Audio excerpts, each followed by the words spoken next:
All right. So we'll be talking about dreams here. Both the wet and the dry. Mm-hmm. You treat dreams like they're chow mates. You have the dry version, and you got the wet version. You got the wet version. And the wet is always welcome, but yes, but the dry is not. It's not bad. Yeah, well, unless you dream about being driven to your not being driven, but about walking to your own execution. Really, that's what happened. Yeah, that was one of the latest dreams that I had. Yeah. What happened to you? Yeah, that's what I wonder as well. I got very interested in dreams. Yeah, thanks to Carl Jung. Okay. Yeah, and I hold them on a pretty high regard, actually. Yeah. And then I started doing a lot more exploration into myself and into mythologies from around the world, which is a topic I heard what you said before the podcast, so I'm very interested to see what you're mentioning about it. Right. And also as a means of self-exploration, because then you kind of look at it like how fucking related they are to your subconscious and to your real life. Right. And also has the means of projecting the fucking future or something about your current state or where it's going to go. And also the archetypes inside it that are fucking killers. Biggest problem I had is that I don't dream much. Right. Recently, I've been dreaming quite a few times. I don't know why. The most recent dream I had was that I blew up a wall. It was a brick wall, and I was being sentenced to an execution. Right. And I think what the sentencing was, was by hanging. And I had to go to the execution myself, and I was going like, yeah, I'll go. I was a bit annoyed by it, but I was like, yeah, all right, I'll go. And the execution was at 5:30 or 4:30. I don't remember exactly what time. And I was late.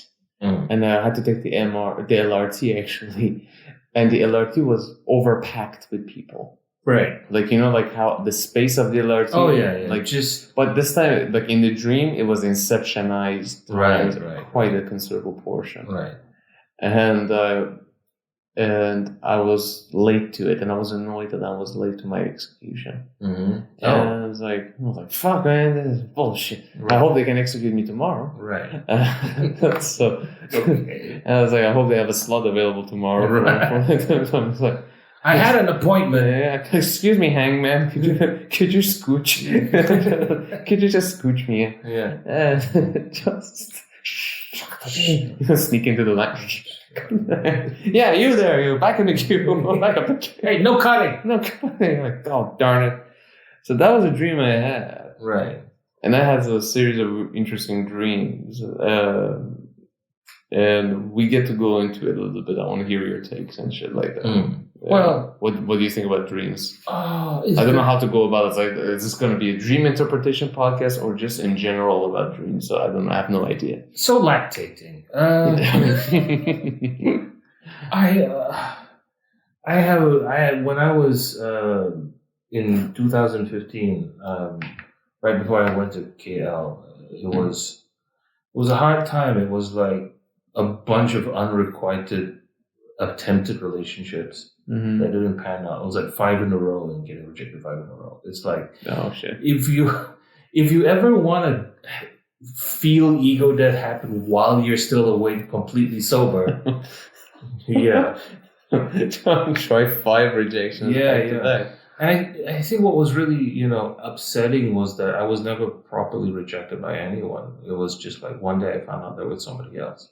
Oh, yeah, that sucks. Yeah. It's just, I'm getting ghosted, which is a funny thing, which is a funny word, because to be ghosted means that somebody turned into a ghost and disappeared. But really, I'm the ghost here. I don't exist. To be ghostified. To be ghostified, right?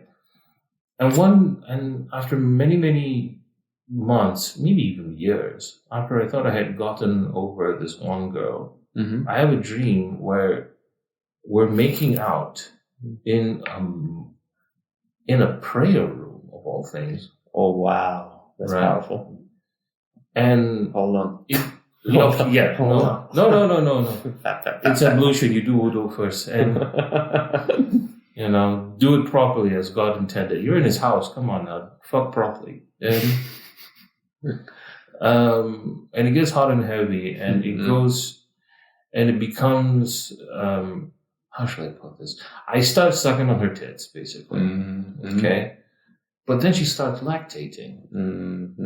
And then I'm like, wow, this is very archetypal. Yes. They're highly archetypal. Yeah, and I'm like, what? Why are you lactating? And then she looks at me, oh, well, I'm actually pregnant.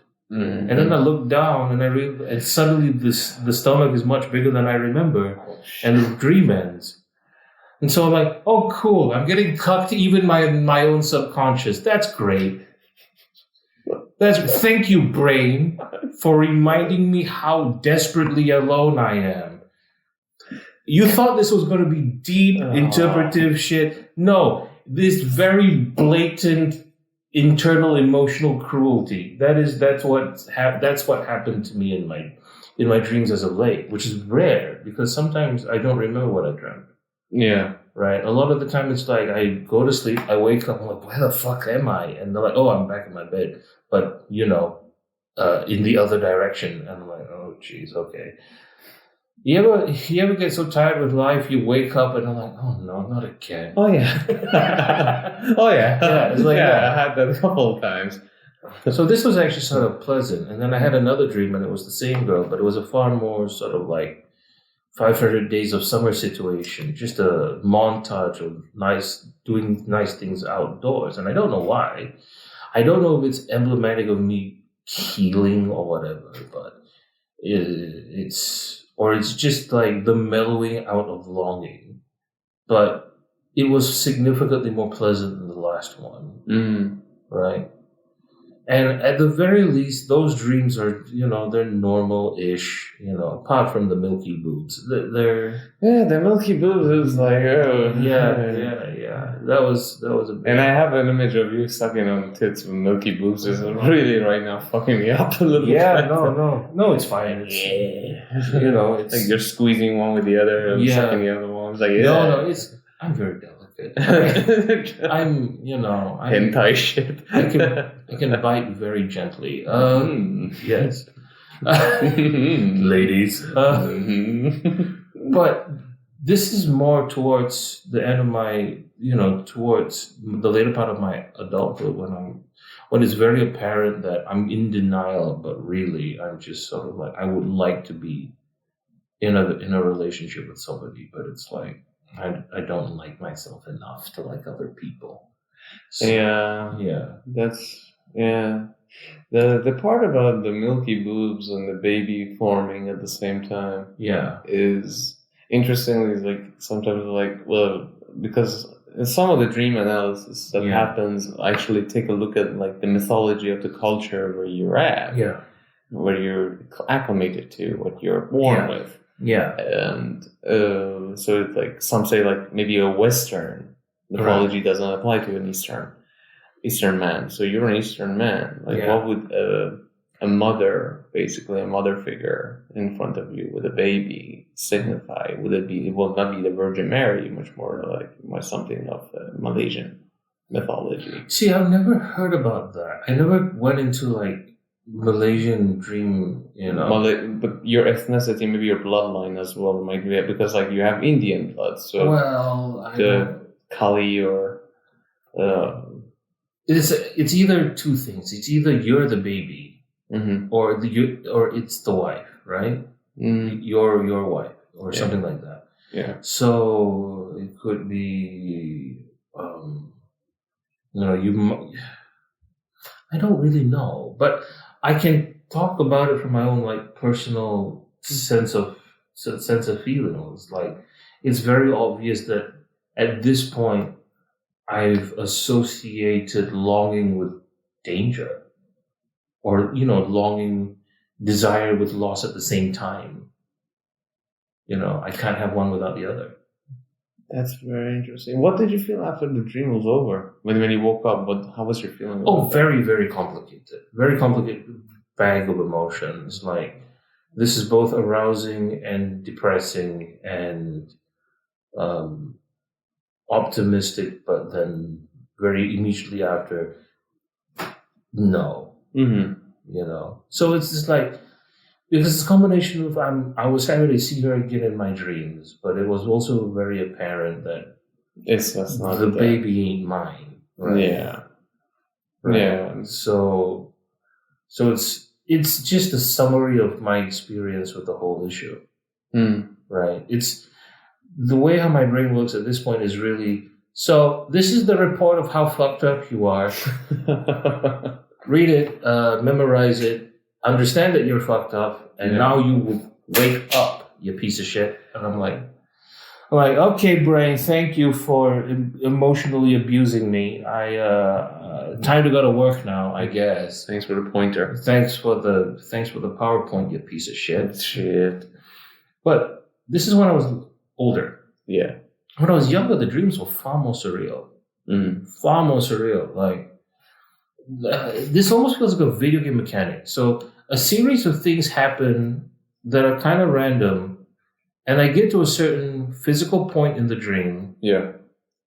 And I press a button and it resets to the original point, and I live the dream out again.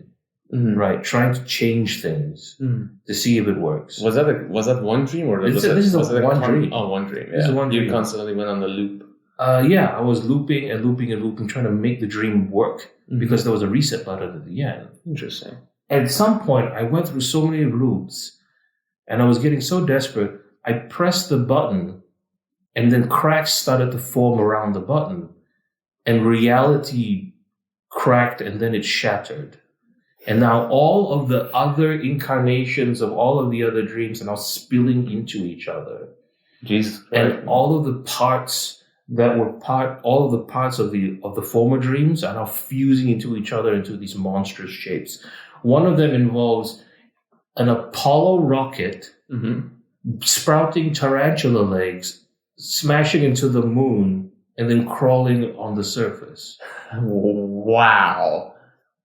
Holy shit. And I'm like, what the fuck? And then I realized, how old were you when you had I was in my 20s, and it was like, I think I broke the universe. Maybe you did access the multiverse. Yeah. Or your multiple versions of yourself. I try. It sounds like I tried too hard and everything spilled into each other.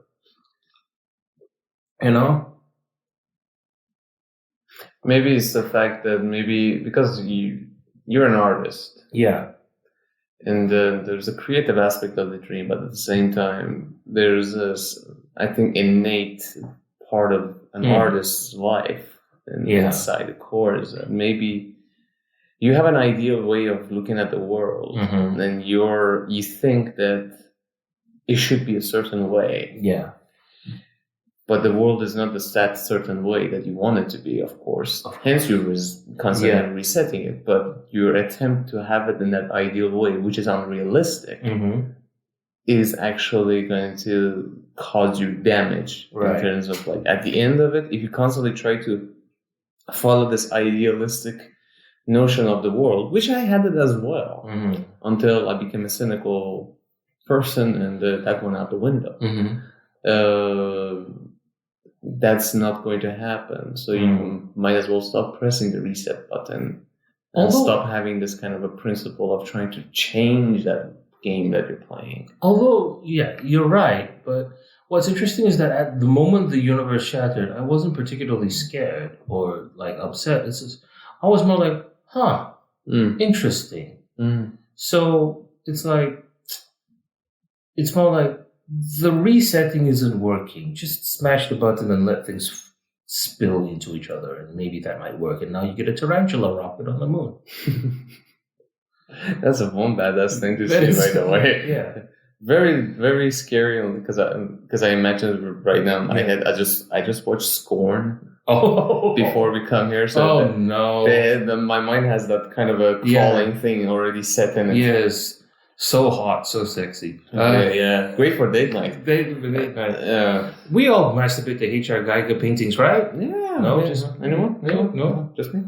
No. Shut up! Don't kink shame me. To be fair, my very phallic. Well, 90% penises, it's 90% vaginas and penises and vaginas. And vaginas turning into penises. It's a lot. Just don't drop acid and look at those things. I don't think it's anything good. Because they look like they're supposed to be flowing into each other. It's biomechanical. Yeah. You don't know where it starts and you don't know where it ends. Yes, yes. There are entirely too many genitals in this shit. That dude had night terrors. Oh, and all the things are inspiration of his night terror. But it's like he designed the alien creature before it was. He didn't design it for Alien. Yeah. It was just one of his designs, one of the things he saw. Yeah. And then they were like, oh yeah, that thing. That seems cool. Like, okay. He just has a menagerie of nightmare creatures. But the guy himself, before he died seemed like a pretty happy, jovial kind of guy. Yeah, little, miniature train tracks. And isn't that what everybody say? It's like everyone oh, he seems so nice guy. He seems so. What's on the inside in your head? Oh my God! What the fuck? Jesus! You open it and all these fucking things pop out and you are face huggers. You are what H.P. Lovecraft is afraid of. Yeah, pretty much, isn't it? Another artist I really, really liked, which so far hasn't entered my dreams yet, but I'm pretty sure also influenced Scorn was Beksinski. Yeah, Beksinski. I was just about to say. Oh, Beksinski. Okay. Yeah. Who got stabbed? Happy-go-lucky fellow. Yeah. But he looks at this and goes, "No, it's actually supposed to be funny and optimistic." Really? Okay. He had a painting of a red chapel. Yes. With a giant hole in the middle of it. Yeah. It's a asymmetric, a low angle painting towards a giant chapel with a black hole in the middle of it. Right. The chapel is covered in something organically red. Right. And the hole is black. Yeah. And I remember seeing it shivering. Yes. Because I not only saw it, it got animated in my head. And I was like, this is a very unnerved. And I sent it to my friend. I was like, hey, how do you feel? He was like, I'm slightly unnerved looking at this. I was like, yeah, me too.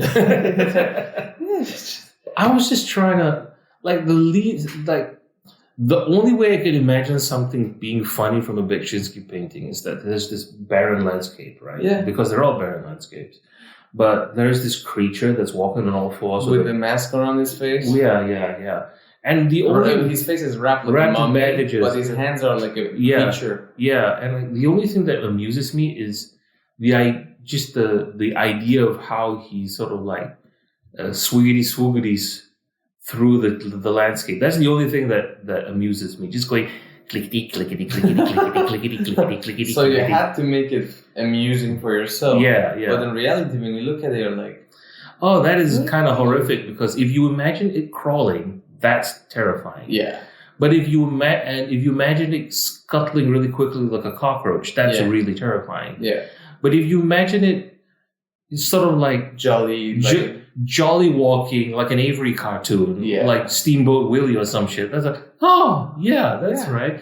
And now I want a Cuphead version of a Beksinski cake. But what do they dream about that they see that? I don't know. They're so unnerving. I just know that for them it's just like, yeah, it's cool, man. I think it's because Beksinski suffered through Soviet oppression, right? That's why one of his paintings got a sickle and hammer on it. Yeah. And you're like... It was Czech, right? It was Czech. Yeah, it was Czech. And it was very hard times during that period. And so he was probably just painting all of his traumas during those times. But as I'm talking about this, it's very obvious about when you encounter nightmares like that. Yeah. But you see it's sort of like funny and optimistic. Yeah. He's either being sarcastic or that's really what his mindset was like back then. Like, you have to make your own fun. Well, one other way is that I said it a little while ago is that it's maybe he notices his own demons in his shadow, and he exercises his shadow through the painting. Right. And his shadow is in a very dystopian setting. Mm-hmm. And that's why he finds it funny, because he's at peace with it. Mm-hmm. A lot of comedians, a lot of people who For the people who don't know, the two people listen to the podcast, shadow is a Jungian concept that basically refers to the fact that every individual is as capable to do evil as to do good, and the shadow is that part of you which is capable of doing evil. And if it's oppressed, that's when it actually bursts out, and you either or you do something that you regret. But if you have it in control, that's when you have power. Right. Because you're as capable as a murderer to do anything that you want, but you decide not to because you have it under control. But if somebody does try to pull something on you, that's when you activate that side of you. Yeah. To defend yourself. For sure. And not get fucked up by it. Yeah. Because then you might even kill somebody unintentionally or intentionally. But then after that, if you have your shadow in check, you accept it as part of your reality and wash it away because you have that as much as anybody else has it. Yeah. You just sort of like, okay, this is a part of me. Yeah. I accept it for the part of myself that it is. And you make peace with it, and you treat it like, a friend coming over for like dinner, and like, here are the guts, and it takes it and enjoys it, and you be at peace. But if you say I am not that, then you're lying to yourself. Yeah, and artists exercise that at times through art. Yeah, and comedians exercise their shadow through comedy.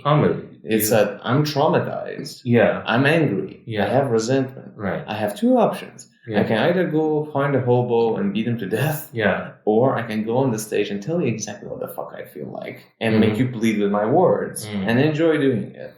Yeah. There is this refrain that a lot of comedians do, particularly like Rizal will do this, a bunch of other comedians will do this, where we joke, but it's really true, that in therapy, you pay somebody so that somebody will hear you talk. Yeah. And for comedy, it's the same thing, but people pay us.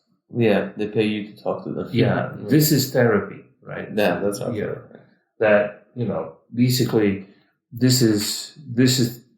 I've somehow monetized mental illness, which is pretty much, isn't it? Yeah, a little bit cuckoo. So that's one thing, but. Brzezinski and Gagger took, I think they were like jizzing their resentment because I think otherwise they would have killed someone.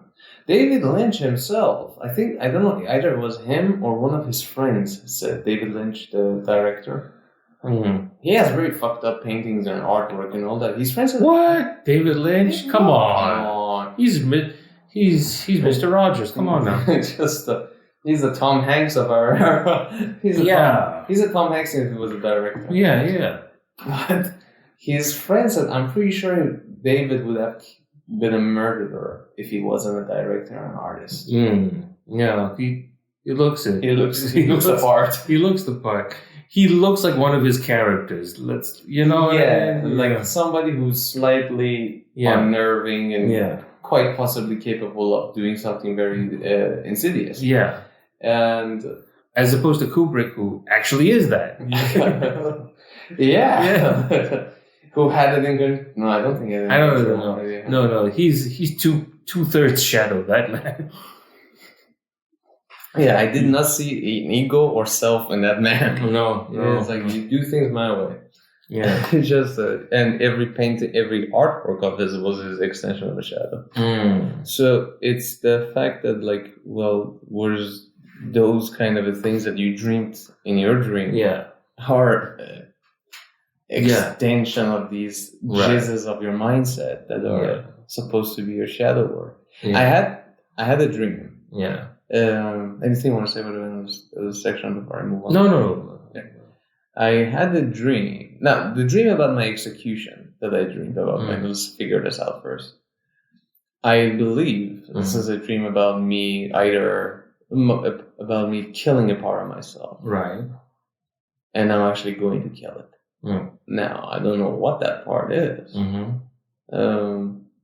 Some people say it's about you becoming more mature. Some people say you're going to a new stage and you kind of cut away pieces of yourself off. And I think that might be the case. that maybe it's just me going through a transformation and a part of me needs to die. Because there was a Jungian analyst that said this. I sent you the video. I forgot the guy's name. He has a series of books called He, another one called She, and another one called Us. It's just a brilliant fellow. He said, when a patient comes to my room and says, I'm thinking about killing myself, I don't say you shouldn't. I clapped. Somebody came, clapped and laughed and got up and was like, of course. Which part of yourself are you going to kill? Because that means you have to kill the part of yourself, for sure. Which is a more healthier way of approaching a suicidal case. Now, that question with that dream for me came that, which part of me am I killing? Why am I going to it myself? Why am I taking an LRT for that matter? Yeah, that's I mean, you take a lot, so I'm guessing, it's a part of your life. It's transitionary. Yeah. So that thing for me, LRT, because I take the trains a lot. It's like that was my transit to the part I'm gonna hang. And which part am I gonna hang? Those are the parts I have to hang. That's the thing about the dreams, is that I'm trying to now much more keenly aware of them too. And why so impatient?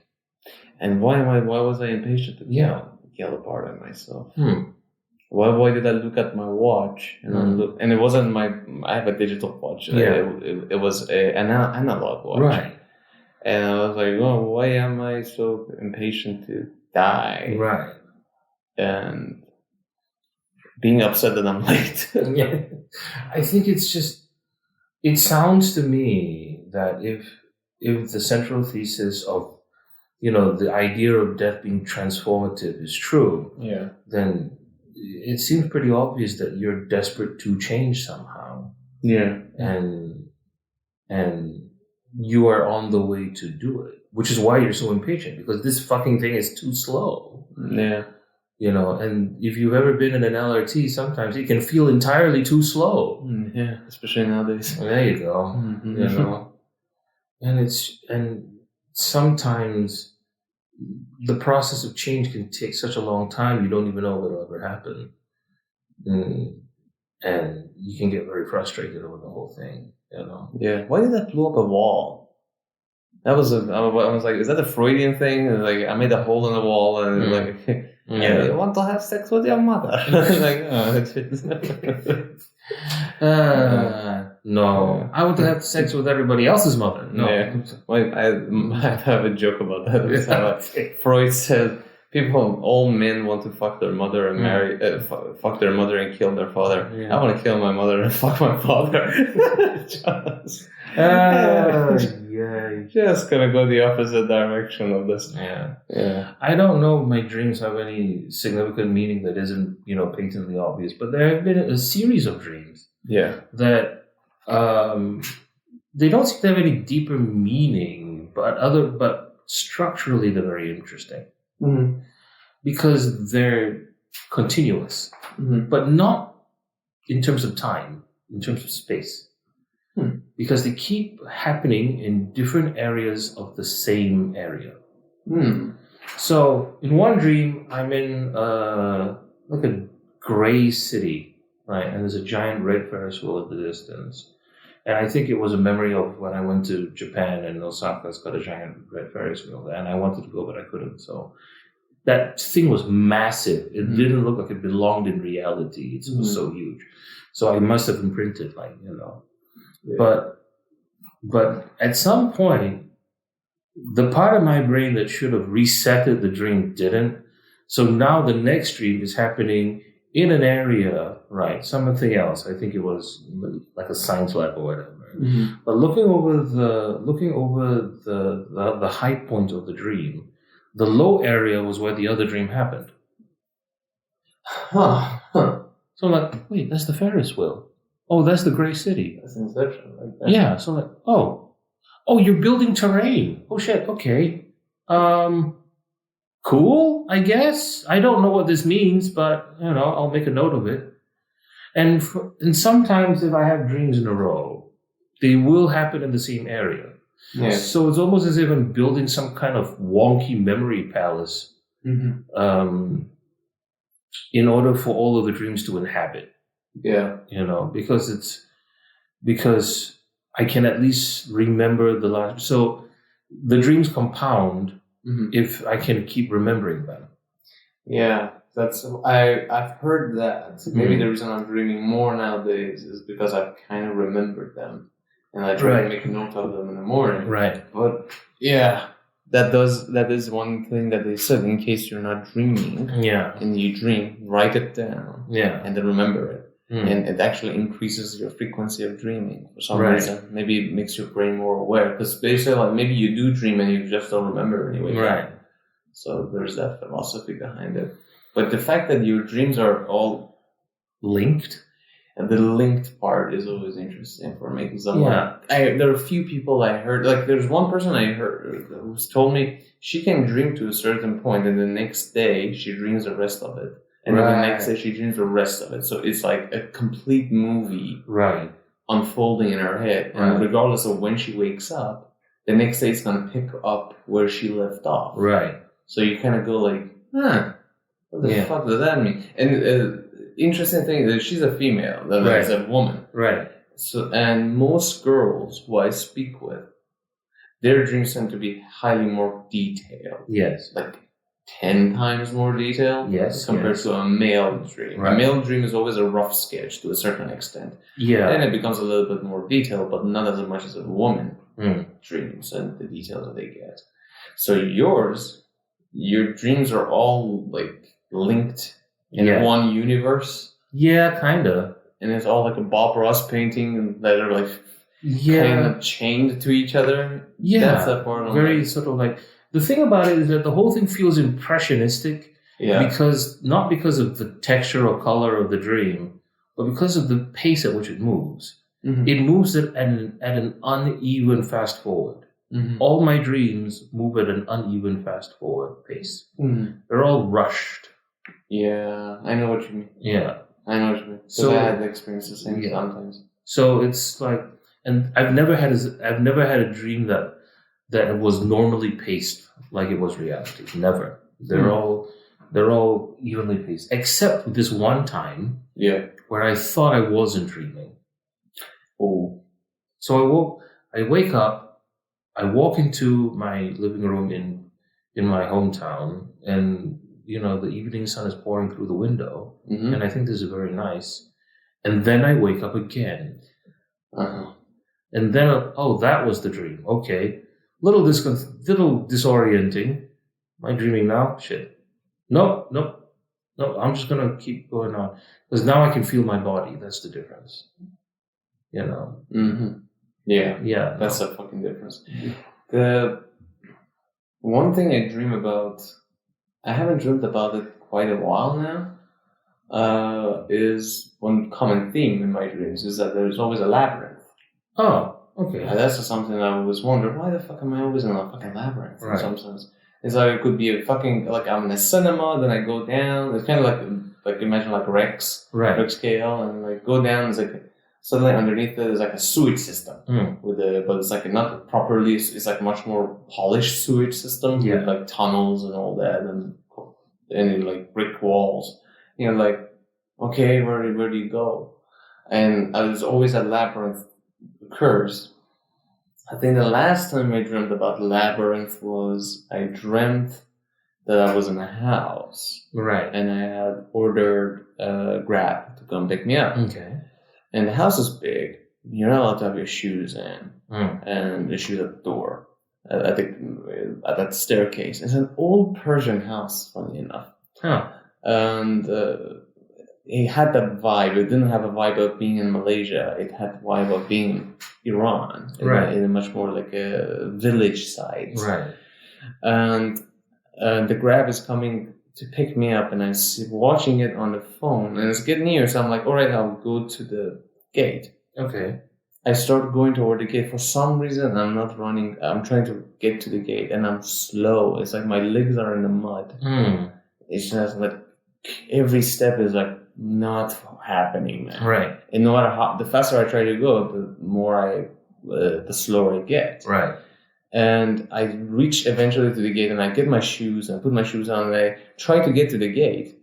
the gate shifts places. Oh, okay. So the grab is also trying to follow the gate. So I'm watching the grab on my phone, following the gate. There's 2 entrances, and the entrances, every time I go from one side to the other side of the house, running in the hallway of the house towards the other entrance, I'm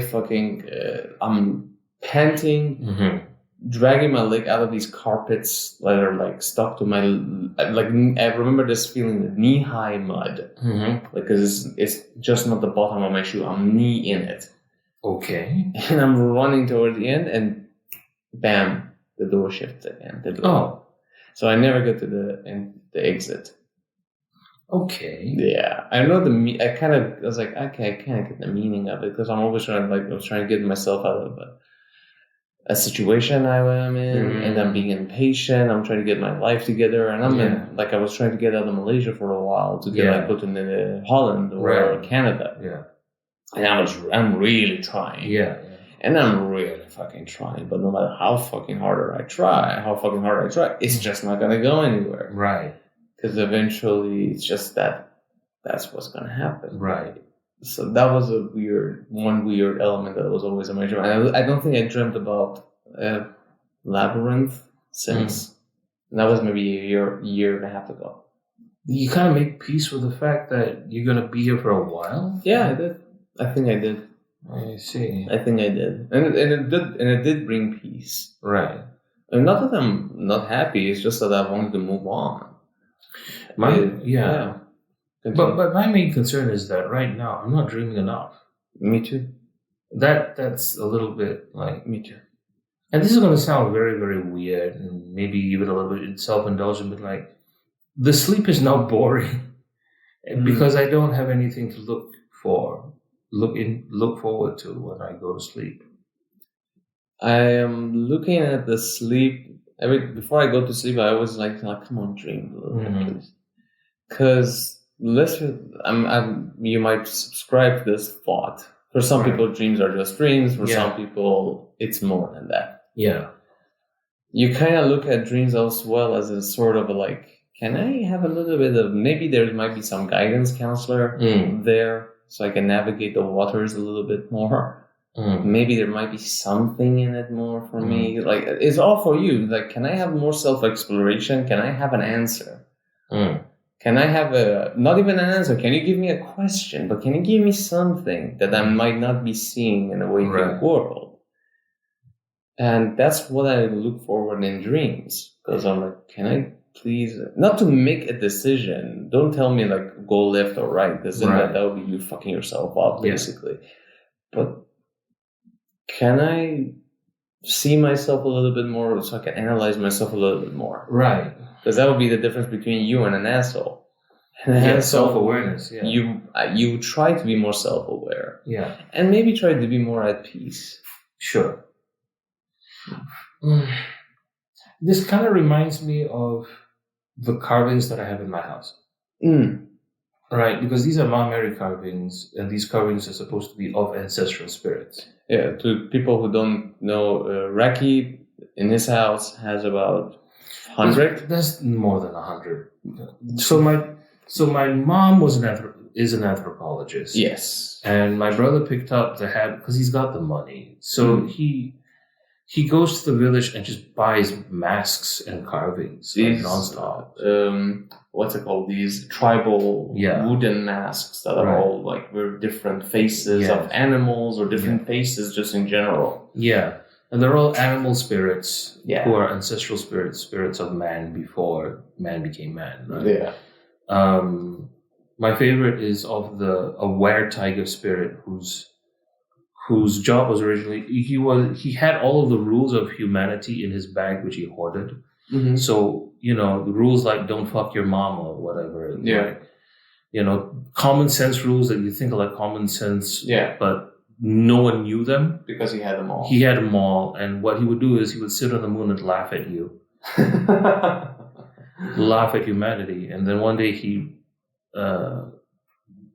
tilted too hard laughing. Yeah. And he fell off.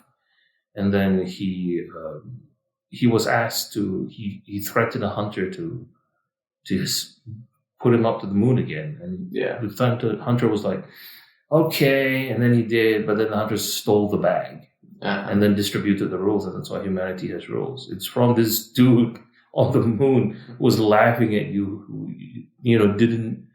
who enjoyed the fact that, you're fucking up your life. You're fucking up your life, right?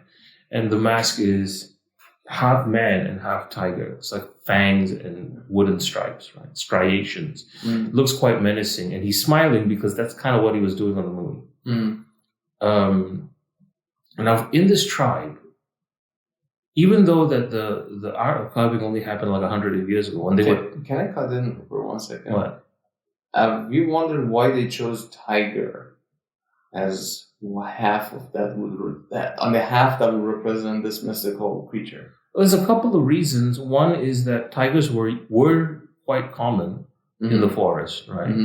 And tigers have this sort of have this totemic element to them. We don't, in the local culture, we don't refer to them as just the tiger. They get a title. All right. Right. So whenever you see a tiger in the forest, you always try and give a greeting, and you refer to him as uncle or mister. That's very fucking interesting, isn't it? Yeah, because he's like the elder statesman of the forest. So you always. So you see that the tiger at the same time has a symbol of wisdom. Yes. So he is a holder of wisdom in a sense at the top of the mountain, sitting on top of the moon. Yeah, right. Right, now it makes sense. Right. So it's and it's not just here, it's also in Sumatra and whatnot with the Minang people. Whenever they encounter them, it's like, good morning, Mr. Stripes, basically. And so the way how they would make all these carvings, because they only taught carving about 100 years ago by a Malay person who knew modern carving, right? Yeah. And then when they were taught the skill, what they would do is they would begin to carve out their dreams. So all of those ancestral spirit carvings you see up there are based on the things that they've dreamt. These are ancestors that they dream. So they carve their dreams into wood, right? That's what you're looking at. That's very deep, and that's very scary at the same time. Yeah, no, I'm covered with a bunch of because your house is fucking filled with it. Yeah, I go upstairs and I'm trying not to. I legit try not to look up. It's just like a complete army of them looking right at me as I reach up. All of them smiling and shit. They're like, hey, hey, thank you. Hey, you want to buy this? Hey, come on! Hey! Yeah, thank you. One of tweaks, no. One of them's holding a chain, like it's a wooden chain. Like, hey, you into this? Huh? It's want some? You want some? The thing is, so here's the thing: this tribe, the Mahmari tribe, they're still doing the carvings, and the technique is getting more advanced, right? They're so good that they're even these people are very poor. They should sell NFTs. Sell some NFTs. Some fucking spirit NFTs. Yeah. But they need Gary Vee. That's what they need. They need Gary Vee. That's right. They gotta get Tim Robbins to do some shit. You should carve them NFTs. Jeez. So, but the carvings are top-notch, high-quality carvings. So much so they somehow they can't get money for gas for the bike, but they can somehow do an exhibition in the Netherlands, right? That's how good the carvings are. And they are pretty good. They're very good. But here's the thing: they don't dream anymore, dude. Oh, wow. So all of the designs are just iterations of old designs because they don't dream anymore. They don't dream anymore. And I think the reason why they don't dream anymore is because they now live in a reservation. They're no longer in their habitat.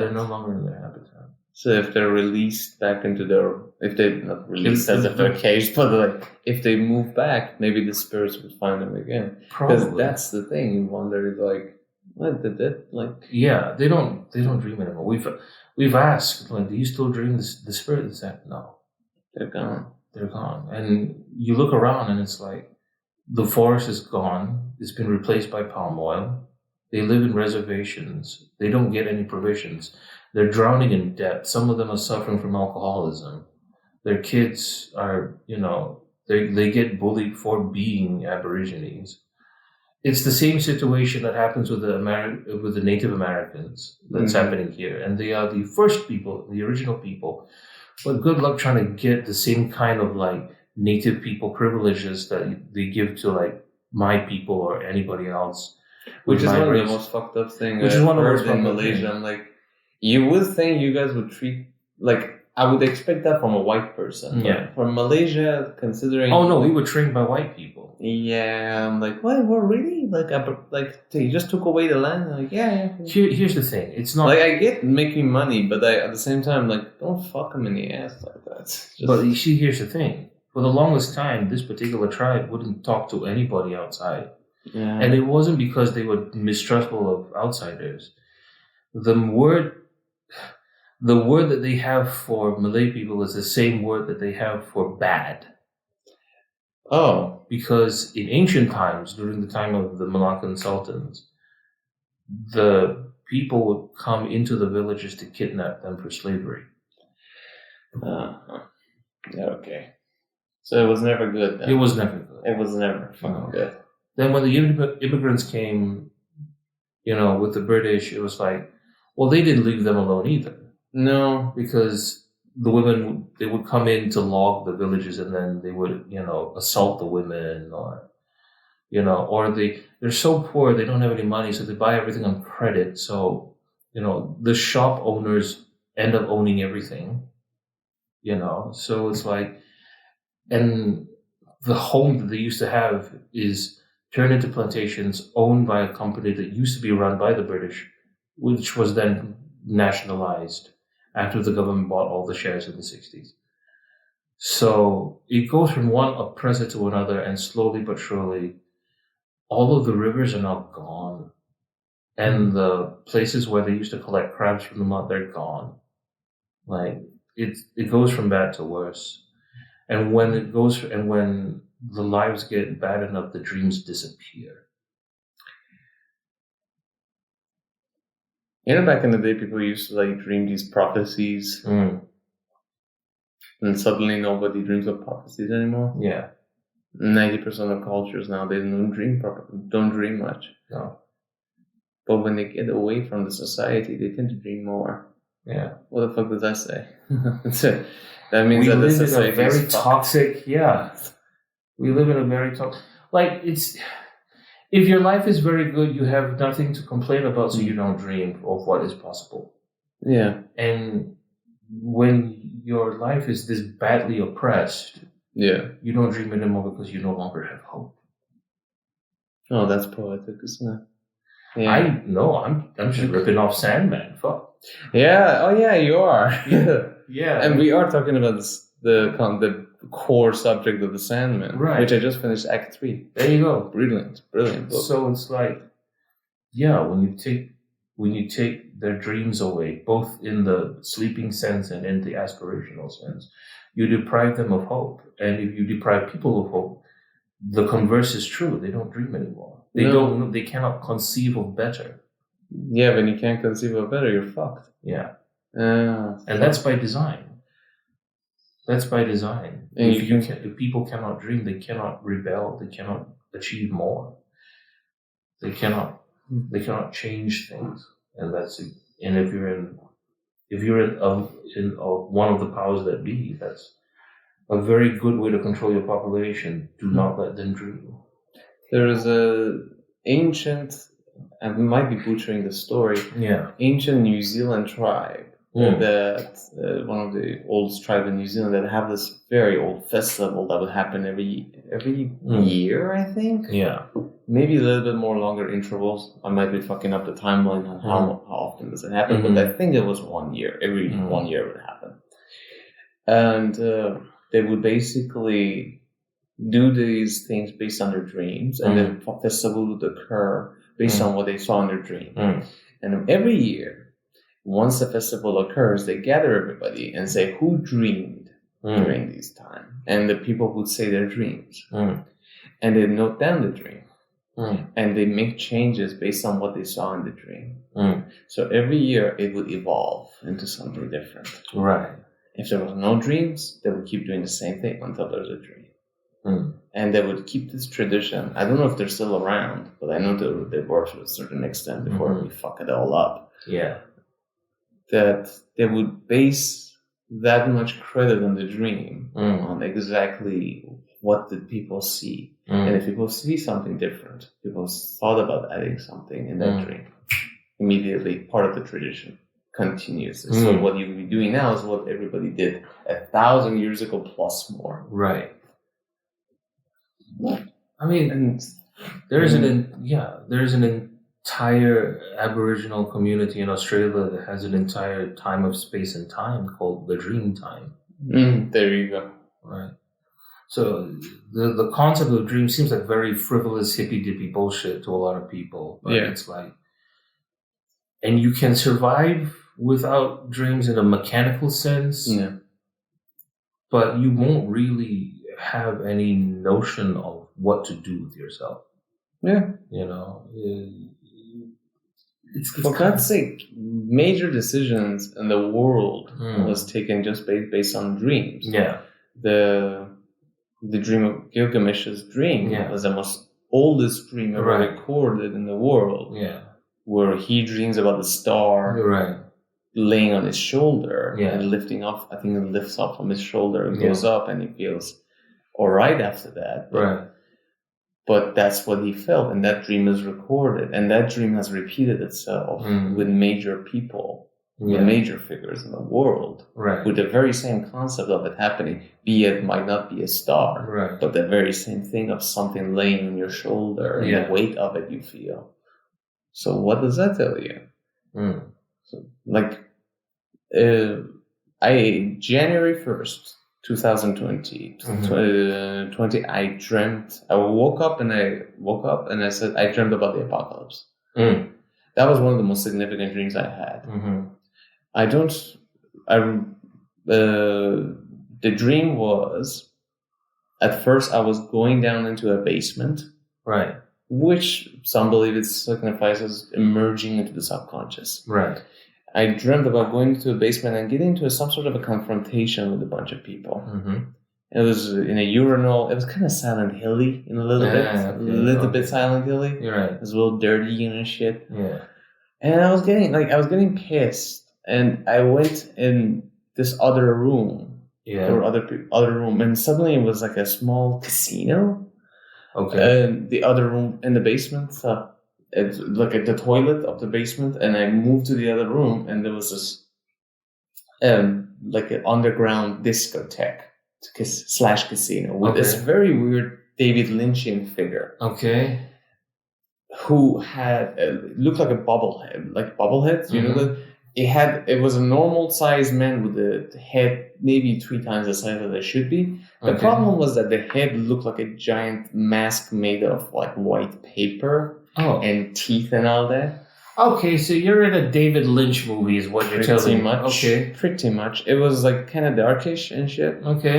And we sat, and I was angry a little bit. And it's like some guy, it was like, this bobblehead looking fellow like kind of looked at me and just smiled, like it was like showing me all of his teeth and like a very large.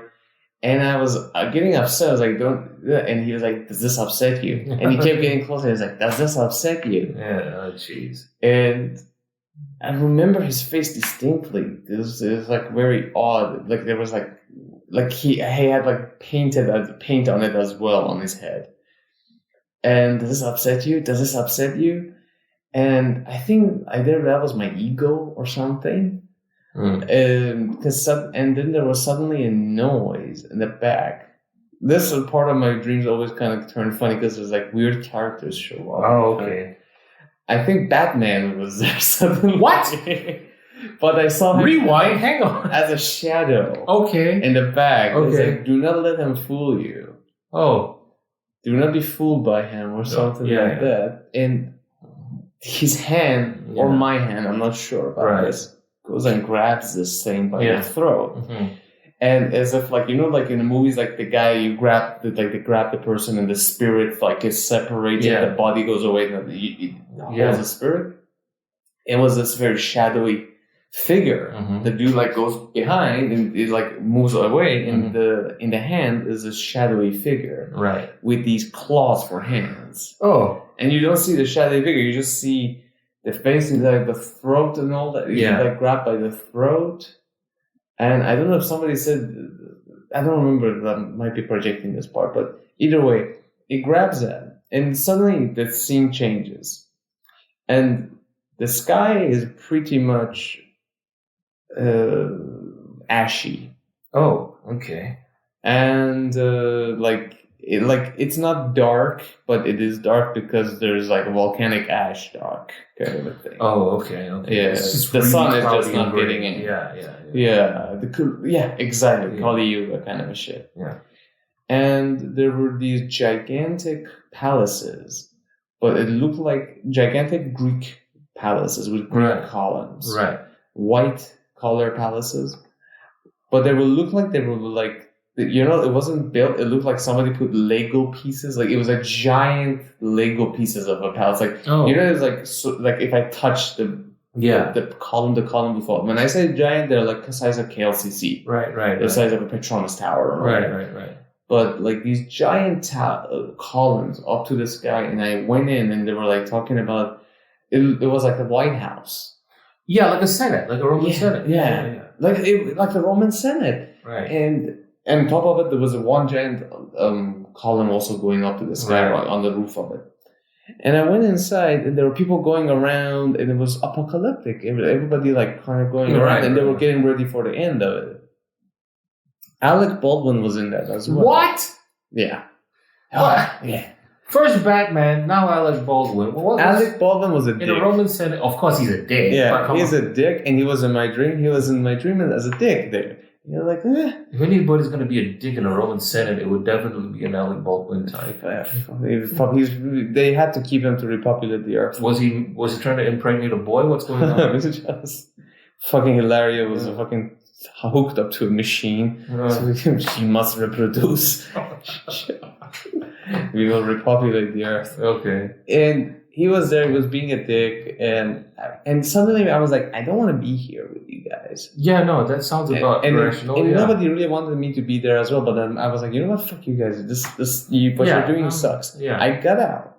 The shadowy figure from the previous section appears, much with the face of a female, and a very interesting zigzag on her chest. Right.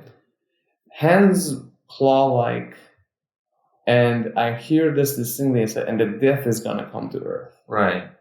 And that character was Death. Oh, okay. And on her chest, he had this mark, which I kind of looked around trying to figure out if there was something, and I found that there was a Hebrew word, which is I think called chai or something. I forgot the name, forgot the pronunciation, which means either rebirth or death.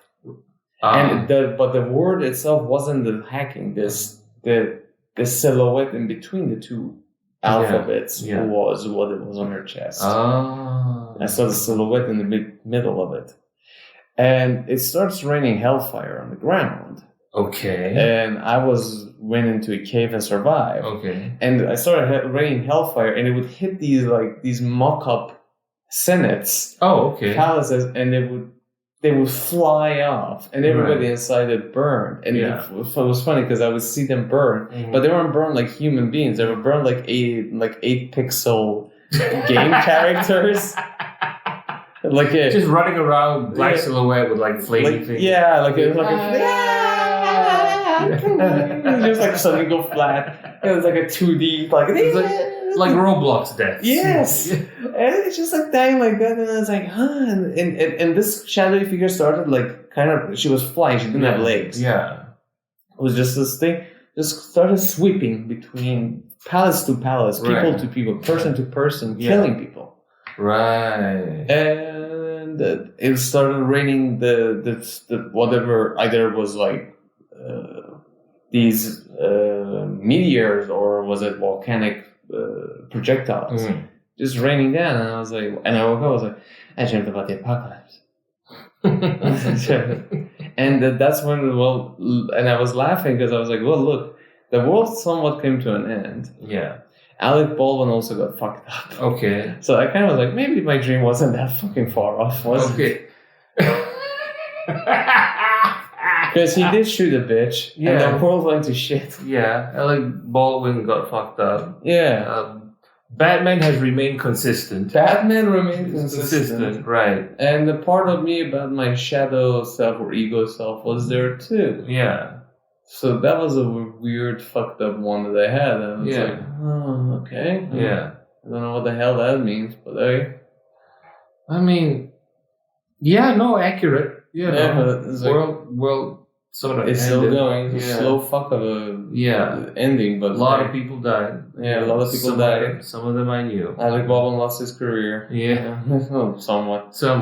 He'll be fine. Yeah, fuck him.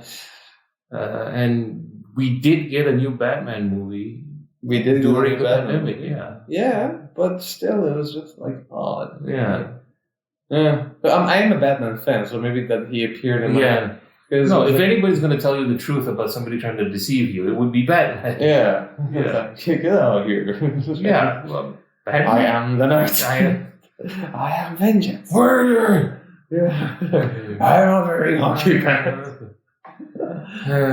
That was an odd thing. So the thing about dreams is something in the way. Something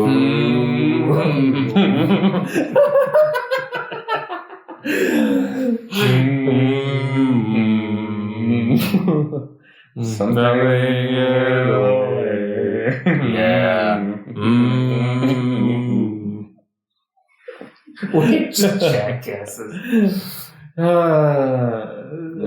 Dreams are... Anything more with your... Have you had dreams about these masks? Sadly, no. I wish they would just say hi, but no. But it's not too surprising because if you want to believe it or not, it's fine. But my dad was a spirit medium interpreter. So what would happen was his wait. Your dad is a naval officer. Yes. Naval sergeant. He was a commander. Captain. Naval captain. The captain of the Navy, Malaysian Navy. Yes. And he's also a spirit. When he was a child. So there was a bomo in the village, right? Mm. And most of the time he was a bit of a charlatan, right? He showed my dad how to put the needles in the eggs. When you crack it looks like egg first and shit. Mm. But there were certain things that he never said were fake, because he was a spirit medium. So spirits go into his body. Mm-hmm. He started prattling on. My dad's job was to tell people what the spirit was saying. Mm-hmm. Most of the time, it was just ghosts are afraid of electric lights. To me, it sounds like he wants the lights on so he can pull off some shit, But whatever. But what was really interesting was that people used to tell my dad that he had the gift, quote unquote. Yeah. Right? And it usually manifested in the spirits not bothering him. Mm-hmm. So what he would do is that he would escort people across the graveyard. Mm. So little old ladies and old people, they want to go across the graveyard even though they got to go home and it's nighttime. So you would charge them 20 cents to escort them through the graveyard. Interesting. That make a little pocket money off of his psychic resistance. Side hustle. Yeah, as a side hustle, right? It's he's got that spirit resistance grind. Yeah. Shit.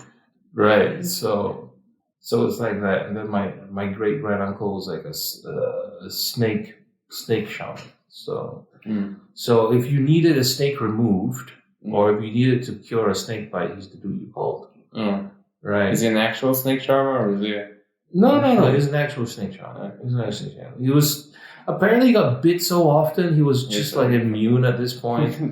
He was taking his ablutions. He was washing. He was getting his kicks. He was just kicking. No, he was taking his ablutions right before he prayed. Right, and there was a pit viper there. bit him. And his only response was, shit, I gotta do this again. Fucking hell, man. God damn it, man. You gotta wash again. Fuck you. Go away, you legless bastard. Fuck. Fuck off. You said that the last time. You know, you ain't my boss. Fuck off. You know, it's just very blasé about shit. The snake charmer just takes his dick out of it. Not that kind of snake charmer. That one, other people have to charm your snake. That's slightly different. Your uncle, oof. But you remind me so much of your own. Yeah. But it's this lad. It's just, I got friends who are into like Wicca and witchcraft and whatnot, right? Oh yeah. Yeah. Yeah, I've had a few of those. Yeah. They do the woo-woo shit, and they know it's like neither there, but it's like, so there's like, but then I'm like, oh, you got long hair, a black cat, you're filled to the brim with spirit carvings, and you come from a line of shaman. How the fuck are you not cursed as shit? Mm-hmm. And I'm like, I don't know, I'm just chill like that. Oh man! And apparently snakes do like me, so I don't know what some weird Voldemort shit. There was my during the final test of my brother's like cooking contest. They did like a jungle theme, and one of the exhibits was that the students brought their corn snake to the dinner, right? As like would you like to pet it? And everybody's like, fuck snake! I just wanted to eat dinner. Fuck. But I saw, look, snake. And I was like, give me snake. And snake was like, oh, hello, friend. Crawls up to my neck and shit. And I'm like, and the girl was like, I think she likes you. I'm like, are we married? What's going on? She likes me a lot. The poisonous ones just leave me alone.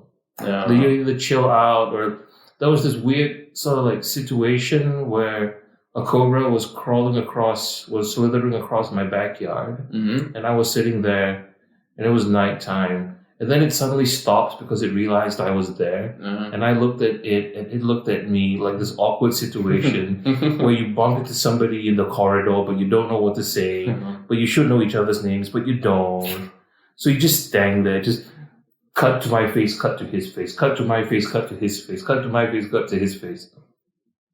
Okay, hi. And he slithers off. And I'm like, okay, so cobras are really awkward. Like, did he do that cobra thing with it? No, it's just like, he slithered around. He didn't even stood up. No, it didn't stood up. He just stopped and it was like, I should have sensed you, but... fuck. Okay, I'm just moving on. Another cobra I found, he stood up. Yeah.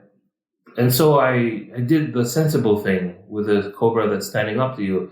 I poked it with a stick. And I was gonna say, like, did you walk backwards? Or No. I am very stupid. Yeah, you did the Prometheus shit. Yeah, I did it, Space, so cobra shows up. Yeah. Hey, hello. Yeah. So I took the stick and I was like pushing the head down because like maybe I can catch it. Who knows? And how big of a stick are we talking about? It was probably 4 feet long. So, so not small, and very, very pissed off. But but I kept poking it with the stick. How big was your stick? It's probably 4 feet long, exactly. Your stick was 4. Oh, your stick. The stick was the stick was not very long. Oh, right? Okay. Yeah. It's just a branch. Yeah. I was like, oh yeah. I thought at first. No, the stick was like the snake. I was like, the snake was 2 feet away. I'm like, oh, cool. But you're holding it down. I'm just poking it on the top of the head. And it's going like it's just getting like flicked in the head, like you're pranking him, like you're the high school bully, just like. Ka-tink, like, what the fuck is wrong? The snake had this look on his face, like, what the fuck is wrong with you? Happen. Yeah, this usually doesn't. Eventually, it just curls back its hood, and then slowly just goes on the ground and just slithers off. Very, very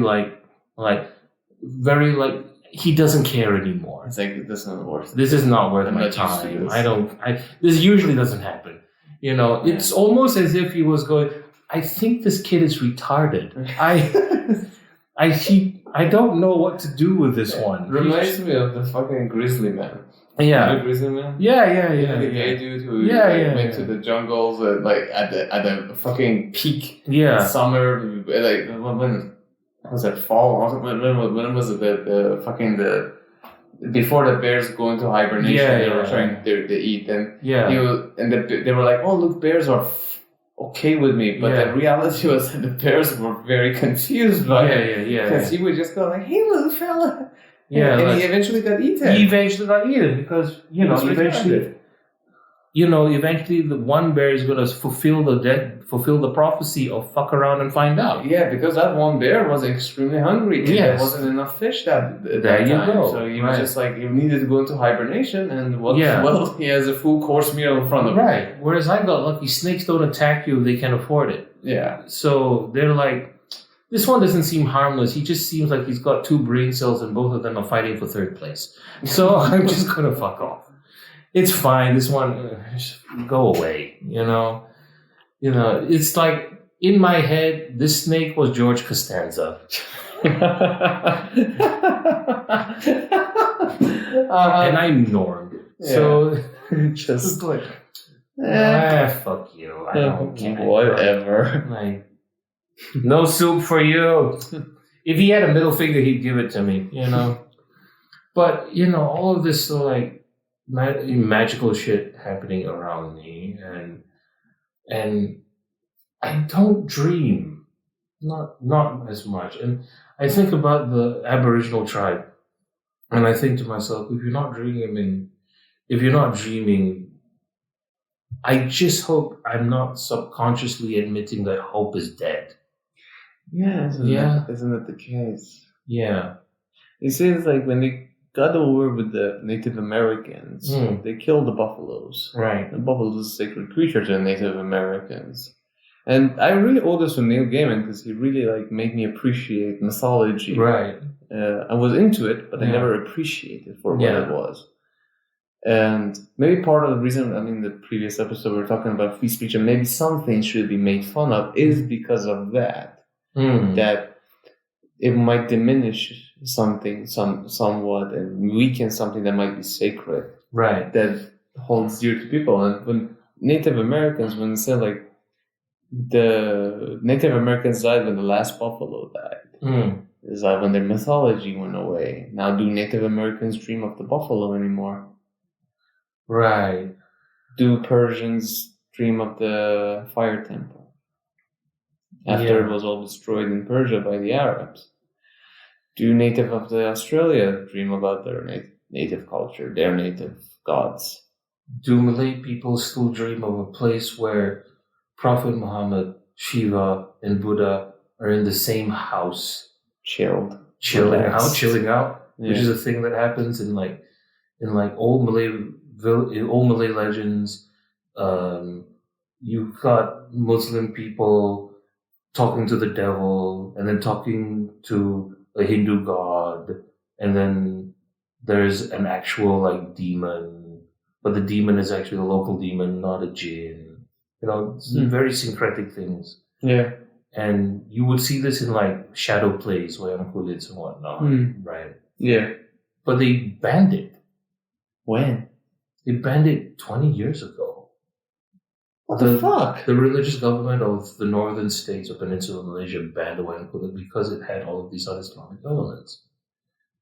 As well as the traditional dances and all of this stuff. It happens quietly, And the art form itself continues to live on in other states, but they have to take on modern forms of, comedy and satire. It's very sad for me because Malaysia is pretty rich in terms of culture, but there is active steps to not make people do art. Yeah. Actively to not make these things happen. Yeah. We used to have dreams. We used to have vision. Now, here's the thing, is that I'm not talking about, let's say Islam is a Middle Eastern thing. Yeah. It is a Middle Eastern thing. Right. Malaysians before Islam were something else. A bunch of different things. What would it cause for a person of a different culture to acclimate inside, have something of that is not part of his bloodline and his past, and have that as part of his daily routine. You have it as an add-on to a system that already exists. But that's not part of you. See? No, it's not part. So, because the part of the Jungian psychology is that this is just what they kind of came to a conclusion through the therapy was that a Western man, no matter how much he tries Eastern, he can never have the same thing that he can have it if he acclimates with his Western tradition. Right. So if you're a Christian, maybe if you go be a Buddhist, it will never give you the same thing that Christianity would do if you try to go and explore that. Right. And we're not just talking about the religion itself. We're talking about, we're kind of going a layer deeper into it. We're like the culture, mythology, and the history, and symbolism, and everything that relates to you through your past, links it to your past with that. Now, with the Malaysian and any other culture who has something that's not part of them, not part of their ancient culture, adapted to that, what would they, how, is that a good thing or a bad thing? It was an okay thing for the longest time. Yeah. Because all of the other old elements were allowed to coexist. You see this in Indonesia, they do it a lot better. Yeah. Right? With the exception of the highly conservative people in like Aceh and whatnot. Yeah. And you even see this in places like Thailand, where it's a Buddhist country, right? But you see these Ganesha statues all over the place. Because they're not shy about where Buddhism comes from, number one, and what religion they used to have, which is like... It's morphed. Yes, they've become syncretic. So one thing exists, in its own realm of validity alongside the predominant thing. Yeah. Right? And this was particularly true of Malaysia because this is a crossroad country. Yeah. And all sorts of things happen here, right up to the point where, even amongst the Chinese community, their ancestral spirit happens to be of another race and religion. What do you mean? I mean that... Buddha? Are you talking about Buddha? No. So in my hometown of Penang, you have a thing called a dato, right? Yeah. If you're Chinese, you have a thing called a dato. That is an ancestral spirit, something you pray to. Mm-hmm. But because in the past, because usually these ancestral spirits were actual people who were great people who died and then their spirits are revered, right? It just so happens that a lot of the time, those people who died and then are revered as ancestral spirits are Malay. So they pay homage and tribute to a spirit which their patron spirit that happens to be a Malay person. So because of that, they don't eat pork. Out of respect for the Malay patron spirit that they have. And you can see this everywhere, these little shrines, right? And you look at the shrine, but it's not a Hindu statue. It's a Malay man with a songpo. Because they've somehow figured out how to use ancestral worship and folk religion in a context that's completely different from the motherland. They forget logically, okay, we are in the habit of paying homage to patron spirits that come from the land because those spirits are in charge of that land. And the leaders of this place before we emigrated were probably Malay people. So the patron spirit of this particular area must have been a Malay person. So we're going to worship this Malay person. So ironically, although it doesn't make sense to Malay people, this Chinese person's ancestral spirit is Malay. That's very interesting. This happens all the time. It happens so often. My granddad's grave had to constantly be cleared of shrines because people kept trying to build a shrine around my granddad's grave.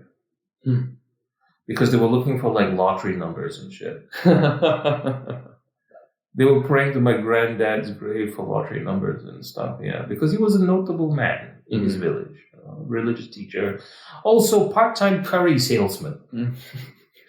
Like, That was his hobby. He liked to go from town to town, like house to house, selling curry and selling curry powder and like making friends because he's such a people person.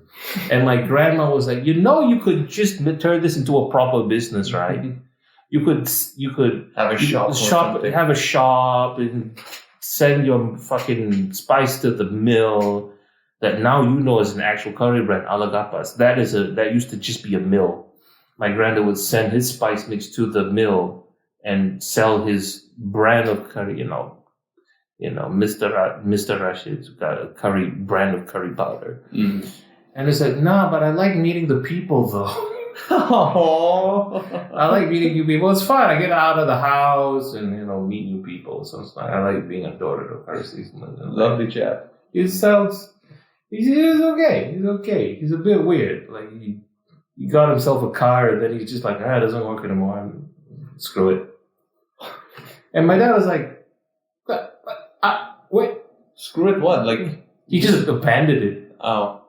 Abandoned it in the house or abandoned just it in the neighborhood, just in the compound. And my dad was like, you just ditched the car? Like, yeah, no, I don't need it. It's fine. I'll just go sell curry. And my dad was like, I love him. I was just like, that guy. I'm really shrine on his grave. It's just like, I'll fix the car. It's okay. I'll fix the car. My dad did fix the car and used the car.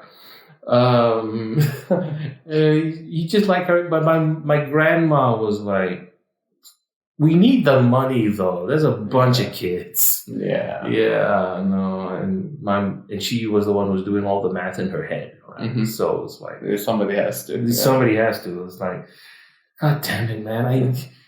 We could have sold this business still for a big chunk of money. It's like, I like meeting you people and selling curry powder. That is my shit.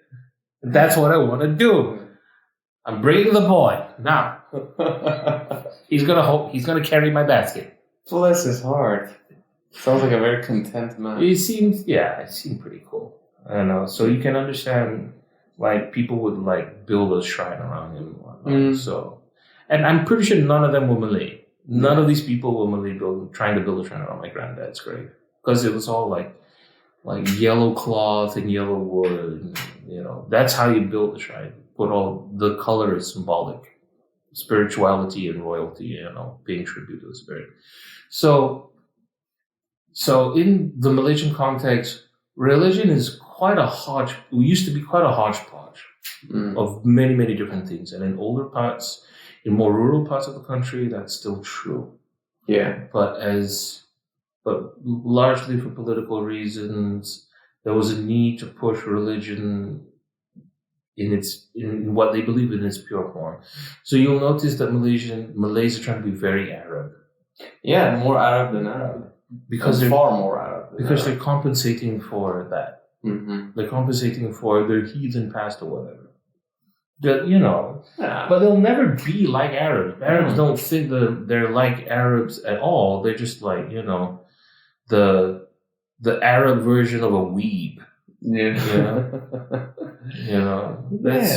That's basically what it is. So it's kind of lost their way in some sense, you think? Kinda. It's like you're trying to be something you're not so hard, but you don't even you never hit the spot because you're still Malay. Mm-hmm. Your clothes still have color. Yeah. Your food is still pungent. You still shake hands after you pray, which is a thing that in other cultures I realized they don't do. Arabs don't do that? No, because you know how after you say when you turn, you turn shake right and turn. I didn't. When I did Friday prayers in the International Islamic University of Malaysia, no one did that.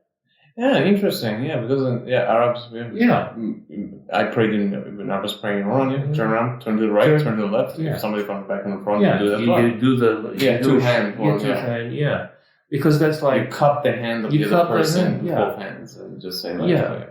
But I didn't do that in UIA because when I turned around, no one was reaching their hand out. Yeah. I turned around like, I'm like John Travolta in that meme. Just yeah, okay, I guess. I guess I have to jerk off myself. So I guess.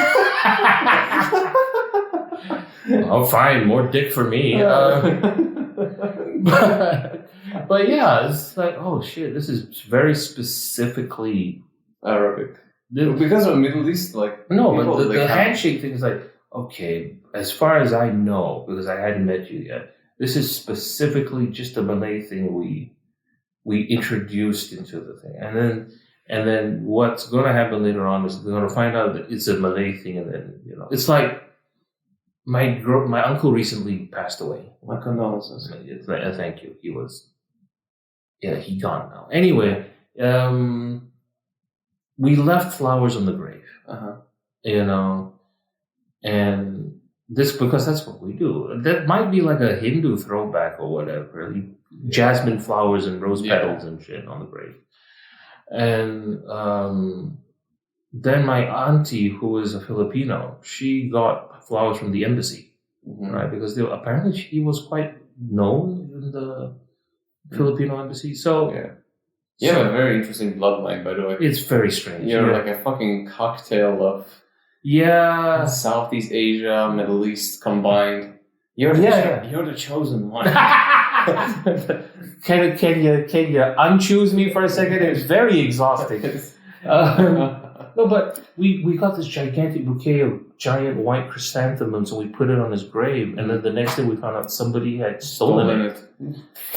At least that's what we thought. Somebody had stolen the flowers. And then my cousin was like, no, actually what happens is that the grave caretakers, they take the flowers away because putting flowers on the grave, large flowers on the grave, is not allowed. Why? Because it's too ostentatious. Right? If that whole Salafi thing of everything has to be like austere and nothing really matters, everything's got to be like. And when we sprinkle flowers on the grave, even my uncle was like, "Oh, this is just a thing that we do because he was accusatory. It's like, you only do this because it used to be a Hindu religion way back when, but this is actually blasphemy what we're doing. We're putting flowers on the grave. Really? You want to talk shit about putting flowers on the grave, on a grave? Really?" I'm like, yeah. Your uncle needs to chill the fuck out. It's the same uncle that I adopted a cat from because I knew he would kill it. Lovely chap. There you go. Ironically, he was also a veterinarian. What did we do? Put the dog out? No, he was a veterinarian, but for a slaughterhouse. Oh, fuck. Yeah. I'll throw some chrysanthemum on his grave. There you go. But just because he's an asshole. You know what he said? He said that traditionally what you do is put rocks on graves instead of flowers. Oh, okay. And I'm like, this is not Schindler's List. Yeah, what the fuck?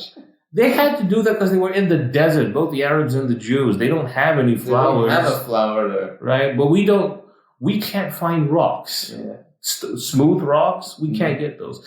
Those cost a lot of money. The river rocks, they cost a lot of money here. Yeah. So the flowers are literally cheaper. Yeah. Let me put flowers on a grave. At least let the bodies sit for a little while in there. Yeah.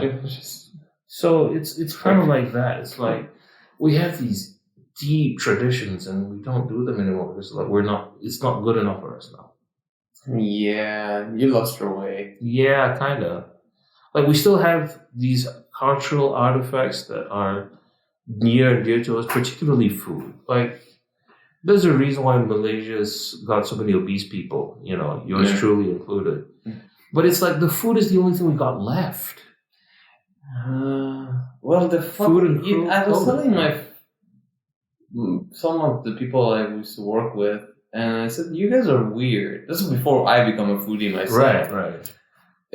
I said, "You guys are weird because we're having breakfast now, and you're planning tomorrow's lunch over breakfast. Yeah. And when you're having lunch, you're planning tomorrow's breakfast. Right. So the conversations you have over lunch and dinner, like I would spend some time with them. Yeah. You guys only talk about food. Right. I mean, unless you're like, if you're a boring cunt, you will only be talking about food. But it's odd to me that the majority of the conversations in Malaysia revolves around food. Because it's the last bastion of culture. Yeah, it's like, there's this new place that opened up. Yeah. We go there for this. Oh, there's a best shrimp in the town. We go over here.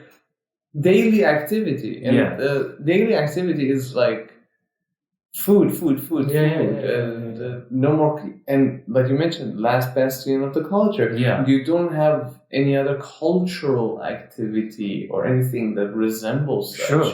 To be clear, the Indonesians are also just as obsessed about food as we are. But they're culturally much more active. Yeah. Hyperactive. Yes. If you go to Jogja, that's like the place for performance art. Right? Yeah. Performance art in Malaysia is like the least, the people frown upon it. They don't even, you don't even know it exists unless you seek it. Right. And even when you watch it, it sucks. Because there's no passion and discipline. Nope. Nothing. Right. Zero. Nothing. Zilch. I've been to KL Pack. I'm like, what the fuck is this? A waste of money here. Yeah. So, that's the only thing you guys pretty much left here is just food. Painting. I've been to art galleries. It's the saddest fucking scene. It's the same painting over and over again. Of the village women. Like, I haven't seen that before. With the same kind of color palette. No, my uncle was a painter. He was a painter whose paintings were in the National Gallery, right? I want to talk about dreams. That dude is something else. He sees things when he's awake. One of those. But then some of his paintings are eerily prophetic. Prophetic, wow. Okay.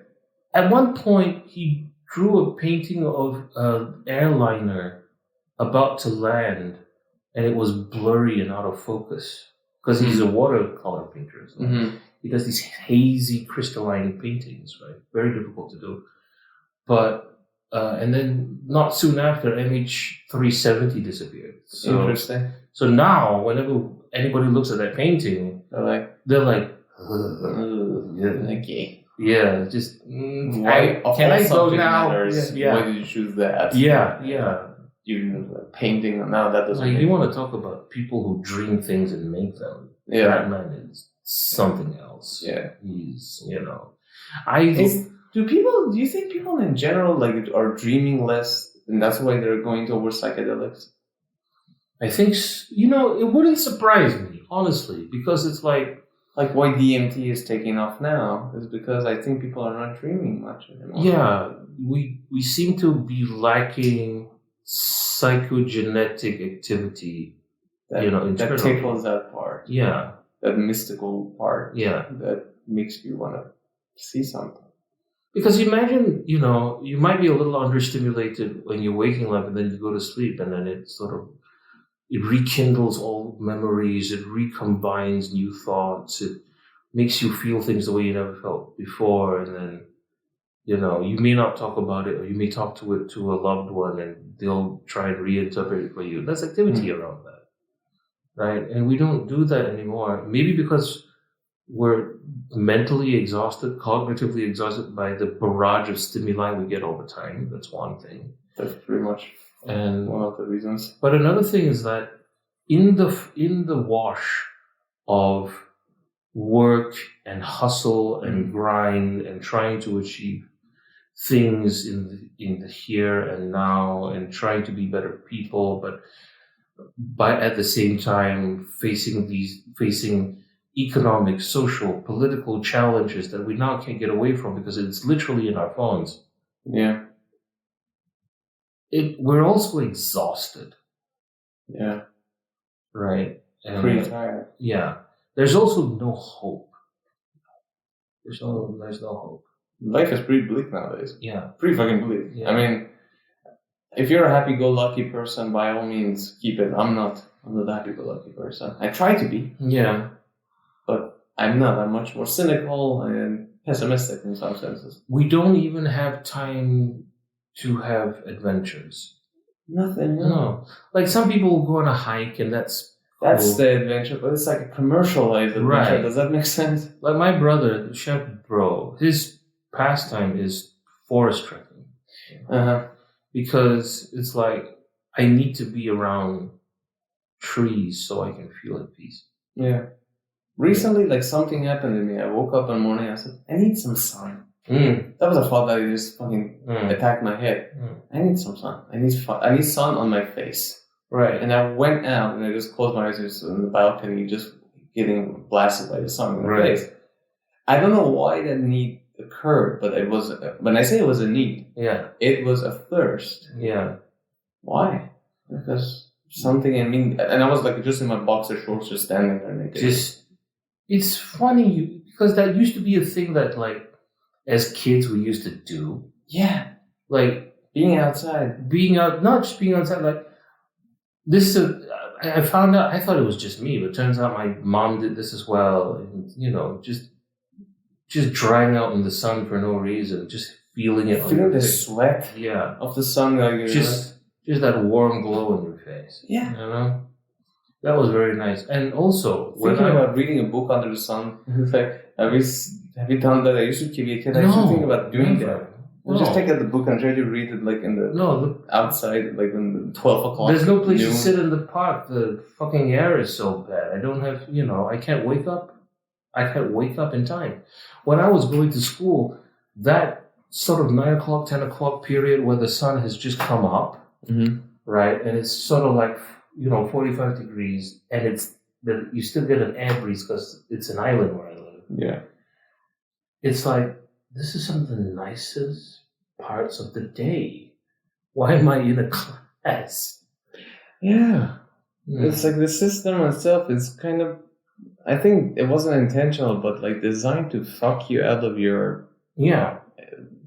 When you're at your peak of your energy, it's asking you to spend hours on end in a fucking class. Right.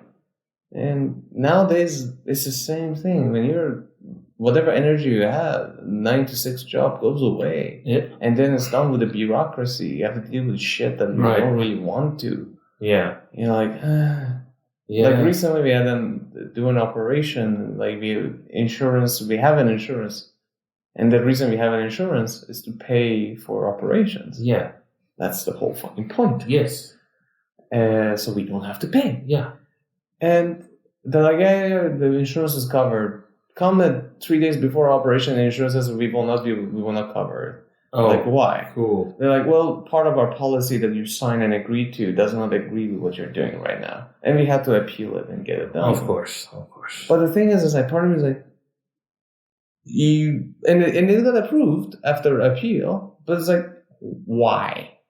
Why did you try to fuck me? Why do I have to deal with this now? Yeah. Could it be a little bit more humane? No, of course. So I can dream a little bit more. They need the profit margin, so... There's all of this. And they're dealing with the same shit I'm dealing with. Yeah. So, but there's a way... They're the fuckers and I'm the fucky. But the thing is, like, there's just too many fuckers and I'm being too much of a fucky in this. And I think we're all doing that now. Yeah, I think at some point...